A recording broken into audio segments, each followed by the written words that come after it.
Lucy set the rate for psychiatry and counseling and the like at 5 cents. And today, I think we're going to need it.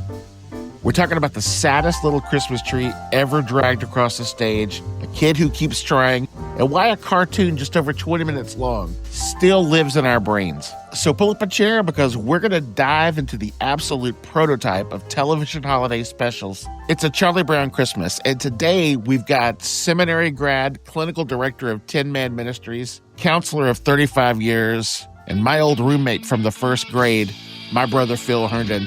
We're going to do it right now.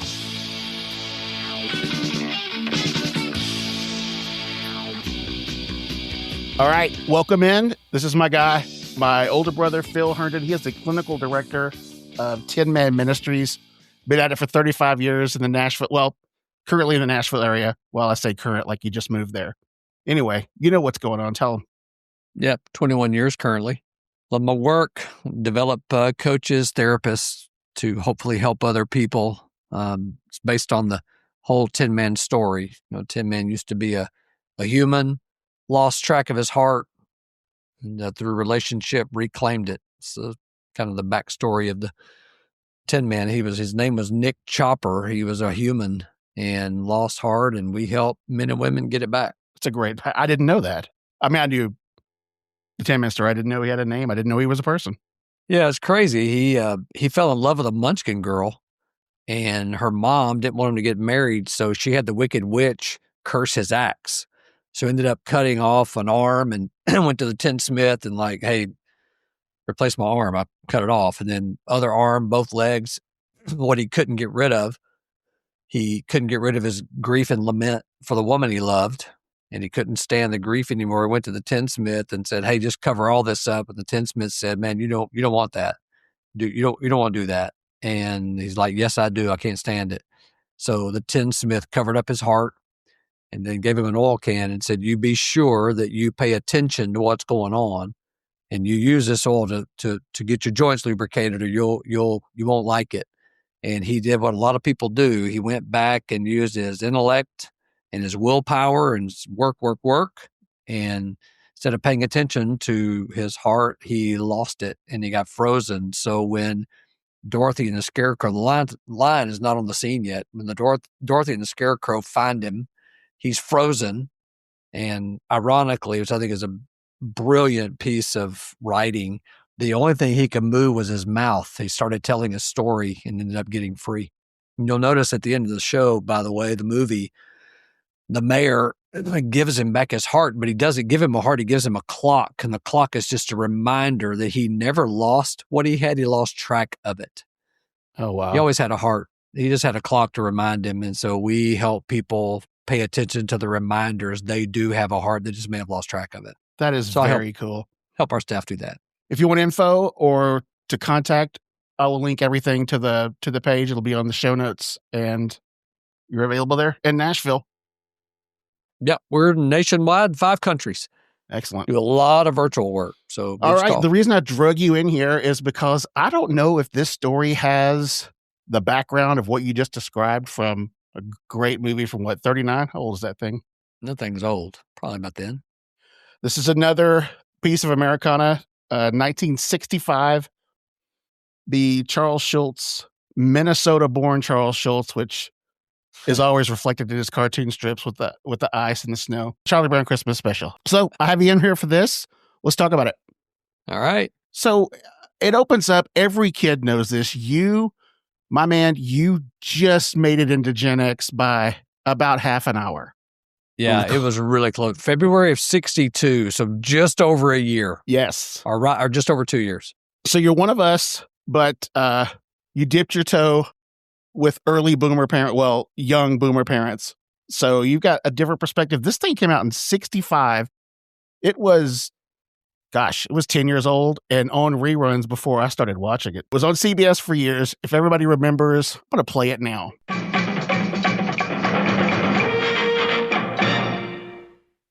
Recognize that sound? I do. That means we're about to watch something great. It means school's either out or almost out. It's cold outside. We're about to see Charlie Brown. We'll set the scene there on the frozen pond. Early on in the show, nobody mentions really, they pass Snoopy on his house. He's eating what appears to be a pile of human femur bones, like devouring them. Right. As a kid, I never thought much about it, but I don't know. We might want to look into that later. So an early scene in the show is Charlie Brown. He's talking to his buddy Linus, and he says that the line of the show, "I think there must be something wrong with me, Linus. Christmas is coming, but I'm not happy. I don't feel the way I'm supposed to feel." Mm-hmm. What is that, man? Everybody's felt that from time to time. I'll tell you some of the brilliance of that show, Scott. And part of this is 1965. This was just, the graphics we had. But even the simplicity of the drawings, they're not real complicated drawing. I know you can draw, our mom could draw, probably could draw those characters pretty easily. But part of what he's saying to the brain is very consistent, even with the imageries on the screen. What he's talking about is there's a simplicity about a longing that he's having. Charlie Brown is having a longing for home. And that's what the holidays bring to us. I grew up, I know you and our sister kind of grew up in Oklahoma, and I grew up in Georgia because we're age difference. But it was kind of clammy, 50 degrees, 53 degrees. And I'm watching this special, and I remember longing for, man, I wish it would snow here. I wish I could ice skate like that with my dog, my friend, my buddies. But the simplicity of the show, what Charlie Brown is saying is that even the word nostalgia means a sickness to be home. It was actually associated, a doctor coined this phrase with, I think it was Swiss or Swedish mercenary soldiers. They were hospitalized and they fell into this deep, deep, deep depression. He called it nostalgia because they were so miserable because they weren't home. And Christmas reminds us we have a longing for home. Dan Allender says that home is a place where we never have to struggle and never have to leave.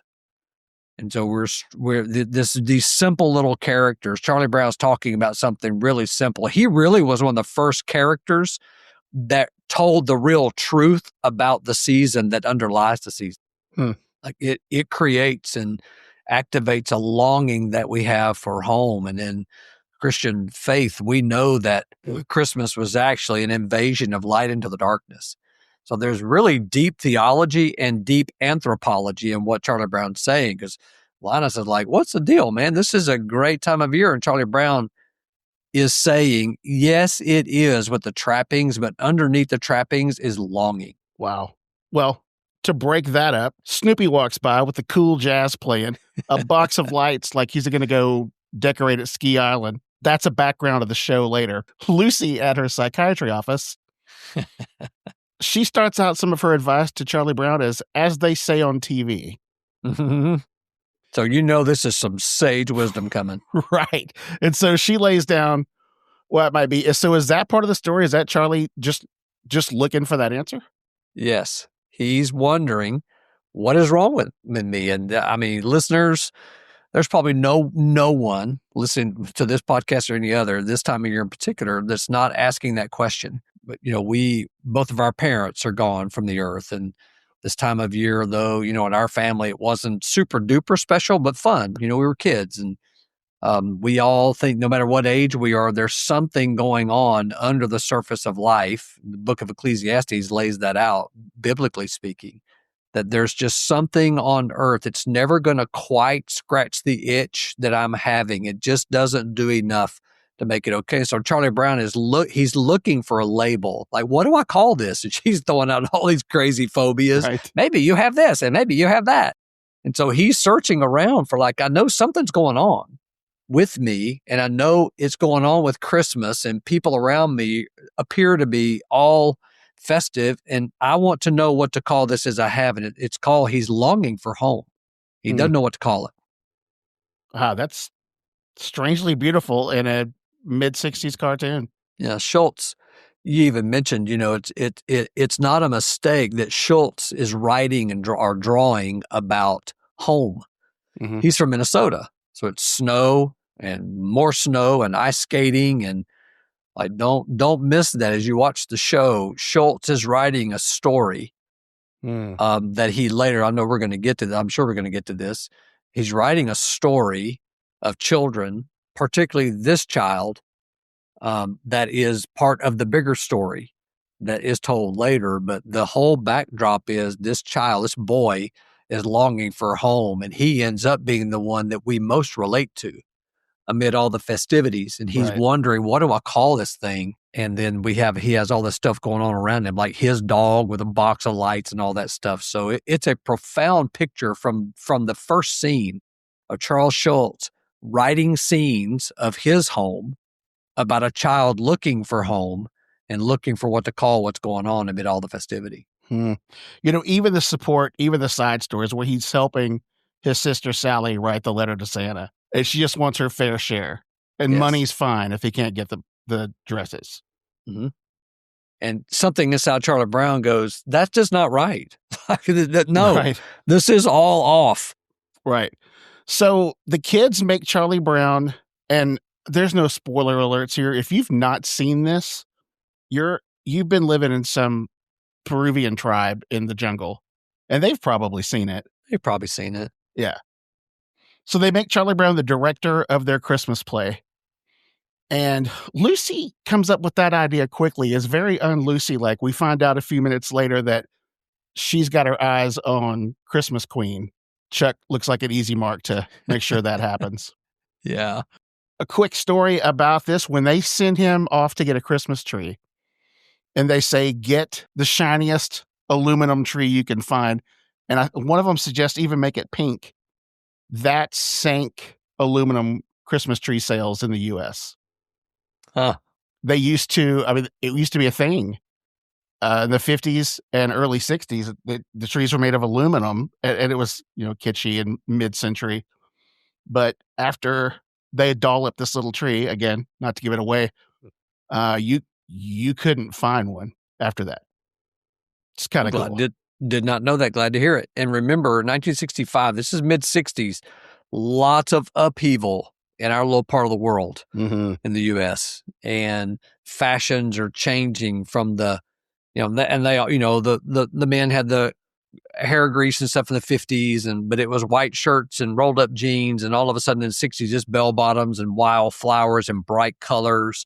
So even the cultural setting in 1965 this is written from, here's this boy looking for simplicity. Even that piece, culturally, is at play. That's true. So next comes one of my favorite scenes, maybe in cartoon history, when Schroeder's playing the piano for Lucy, and Snoopy slides up there and starts dancing. I don't know why it's so funny to me. And Schroeder looks at him and just quits playing, and Snoopy just keeps dancing. And he looks around, and he's embarrassed. His face is red, and he shrinks off. I watched this last night, 53 years old. I laughed just as hard as when I was 5. It's the best. Yeah, you got this prodigy who's all about the music, like don't desecrate the music. And then you've got Lucy looking for her own, power queen, and she's talking about bubblegum cards, she calls them. Here's a crazy Snoopy. He's not paying attention to any of it. He just, he just enjoying himself. This is after Snoopy laughed out loud at Charlie Brown being the director, where he's howling and laughing. And boy, I don't know if that's my dog. Man's best friend. Yeah. The crescendo of the show, Charlie Brown goes out with his best buddy Linus. They go to a tree lot, and Charlie finds the tree he's got to have. It's this pathetic little tree. Everybody knows the tree. Anybody now sees a small tree at a lot, they call it the Charlie Brown tree. That's exactly right. So he's got to have it. He brings it back. The needles fall off. They hit the snow, and he brings it back, and it's not a hit with the kids. No. So kind of Clark Griswold like in Christmas Vacation. Chuck just kind of falls apart there. What is this all about? And so that's when Linus enters with a mid-60s TED Talk and lays it down. Yeah, Charlie Brown gets exasperated. He just cannot believe, again, this boy, man, he's looking for, what's the truth here? I want something to hang on to solid, like garish decorations and commercialism. What does he call it? A big syndicate in the East, I think he says. He's creating theories and what is going on. I want some answers, I want something solid. And finally, just in utter exasperation, man, no one's cooperating, or things are getting chaotic. and he's, beside himself. Can anyone tell me what Christmas is all about? And Linus hits the stage, and it really is one of the more well-known scenes, really, in any kind of media history, Right. movies, you name it, books, cartoons, and then Linus, states right out of scripture, what happened on Christmas. And it's beautiful. Even the lighting turns red, passion, the color of passion, like caring, excitement, something that really matters is, red.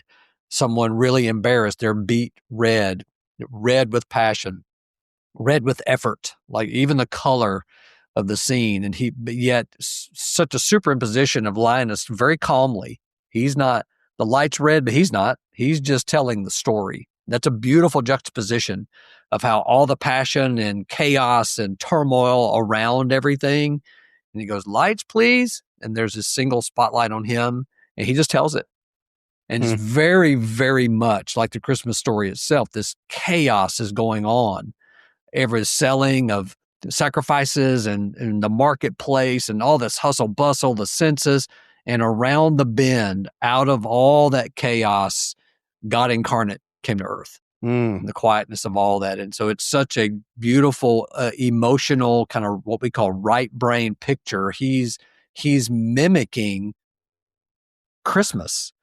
It's bright and colorful and loud all around him. And here's this calm telling, this is the real backbeat, drumbeat truth of Christmas right here. Here's the story. Here's the real story. And then he calmly says, and that's what Christmas is all about, Charlie Brown. And he walks off. Did you notice what happened when he said, fear not? Oh, yes. He dropped his blanket. He drops that blanket that was the center point of the whole show. Lucy asked him, what are you going to do when you're an adult and you have your security blanket? He said, I'll probably make it into a sport coat. Like, yes. And then he makes it into a turban when he was a shepherd. And so, at fear not, he drops that blanket because he's spouting the word. There's a maybe kind of crazy sounding. There's a phrase in psychology. It's called egocentric, and something that is egocentric means it's something I've been doing for so long, I think it's now my identity.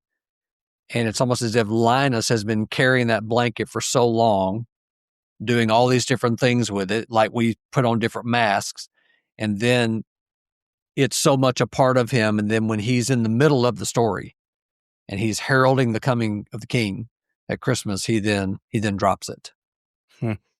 As if to say, hey, it's time for a true out. Here's the real story. Real story is this. So Charlie Brown at this point is curious. At least Linus has piqued his interest. They leave as a group, walk back over to the house, and they pass Ski Island in Oklahoma City with Snoopy's house. Right. One of the most exasperated lines on this show was, first prize, it's gaudy and over the top, and he just didn't know what to do. His own dog is an emblematic of the problem of what he's been spouting this whole show. Yeah, that character development, like I said, it's super simple. It's like 22 minutes, I think, of actual airtime, something like that. And even that little observation, Charlie Brown, there are some things in Charlie Brown's life he can count on. My dog, Snoopy's one of them. Femur eating Snoopy is one of them. You count on Snoopy. And then it's almost like to continue his exasperation, longing for home, searching for the truth, looking for what's real in the midst of all this. He looks and goes, it's almost like, man, the one thing I thought I could rely on, my own dog. He entered the contest, got all these lights on his house, and man, great. Right. So all the kids, like a pack, they do the right thing. They deconstruct some of the garishness of a doghouse. And they decorate the little tree. Of course, Charlie Brown is a blockhead, but he did get a nice tree. Of course. So they decorate the tree, and of course the song. Hark the Herald Angels Sing. What a great show. It's a great show. And it even ends with them, singing in unison. And Charlie Brown he comes back up and he looks at his tree, he does a double take, and he bends over. Yeah. It's like, notice how alive Charlie Brown is in that moment. Right. It's like, oh, there's And the message is so beautiful. It's like, oh, wait a minute. Simplicity, again, back in the mid-60s, tumultuous times, commercialism taking hold, all that stuff the going on. Russians were going to bomb us, and we were trying to get to space, and everything was moving forward, and you're exactly right. And Charlie Brown comes and goes, that beautiful little tree, simple little tree. You can take something of the garishness, the show, the loudness, and you can use the same things, adorn something really simple and see what it really is. Again, another picture of the Christmas story. Like God came to earth, wrapped himself in human skin, didn't look like much. And then we know the Christmas is the foreshadowing. Simeon says to Mary, there's a day coming when the sword's going to pierce your heart. This boy's life's going to pierce your heart. And Mary pondered those things in her heart. And so Christmas is a picture of God coming to earth, simple, looked like a Charlie Brown tree, what Isaiah says, nothing to draw us to him. We despised him. Didn't look like anything we would ever be drawn to. Man of sorrows, well acquainted with grief, real simple, from a simple little town. Grew up in Nazareth, nasty little town. And then at the end of the show, at the end of all of this, we see the adornment of what's really true. This coming king. Man, Phil, you have, throughout my life, forever, since my earliest childhood memory, you have forever been my Linus when I'm having a tough time, let's say on the football field with Lucy or whatever's going on in life, and I'm about to pull my one curly hair out my forehead. You've always been there to lean against that brick wall, or when needed, have the lights flick on in the auditorium and set me straight. And this was an example of that, but I got to share it with all the listeners. I really, really appreciate it. Oh, thanks. It's been fun, Scott. Man, very good. Great job, man. Tell them where they can find you. And again, I'll link your info on the page. Yeah, it's just good to be with you. I say my little brother, who's always been bigger than me since he was, 10, probably taller, bigger. It's been so fun to be with you on this. Hope it's been fun for the listeners. It's tinman.org. Really simple little website.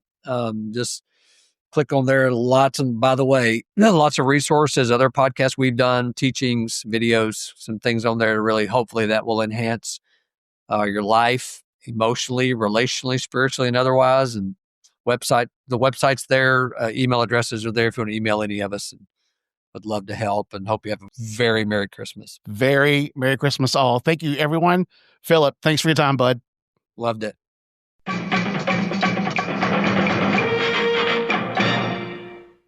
How recently have you seen this? Saw this almost to the day 1 year ago. Okay.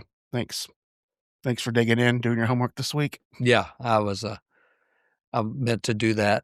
And then I'm to go Long John Silver's instead. How good is Long John Silver's? It's so good, man. So Batter this and batter that. I drove one time to the one over by Hickory Harlem just to go, because they closed the ones in Rutherford Co. Then they closed that one. Man, you get stuff fried in the same grease. And it all tastes the same, but it's just good. It's just fried batter. So good. Slightly fishy, slightly potatoey. Right. So good. Sometimes it's kind of chickeny. Sometimes it's chickeny.